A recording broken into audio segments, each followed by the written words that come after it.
Детското ликовно студио Свети Кирил и Методи од Битола и годинава е добитник на голем број награди ширум светот.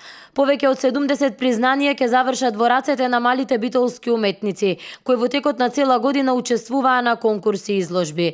Денеска беа доделени првите награди од страна на амбасадорот на Република Чешка во Македонија Мирослав Томан, дипломи од организаторите на 45-тото издание на меѓународната детска ликовна изложба Лидице 2017. Почестени сме што првите награди што се добиени во Чешка, во Лидице, 3 награди земало беше на новиот амбасадор на Чешката република да дојде во Битола, ја сака Битола, знае доста и сакаше да ги доди лично на младите ликовни творци од Битола кои добија награди во Лидице.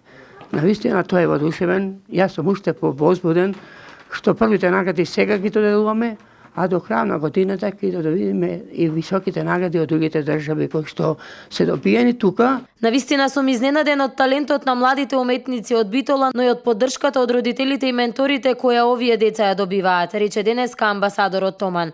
Соработката меѓу овие две земји со сигурност ќе продолжи во иднина, додаде тој. A jsem rád, že jsem mohl osobně předat diplomy oceněných prací. Драго ми е што лично можев да дојдам и да ги доделам наградите за фестивалот кој веќе по 45-ти пат се одржува во Чешка. Jsem přesvědčen, že podpora takovýchto Многу ми е драго што гледам тука поддршка од сите страни на деца, на ова хоби на дечињата и за доделување на вакви убави награди и тоа всушност допринесува на многу поубава соработка меѓу двете земји. Македонските уметници се меѓу традиционалните и често наградуваните учесници на изложбата Лидице, а од 136 доставени дела од македонските деца, ова година беа наградени 3.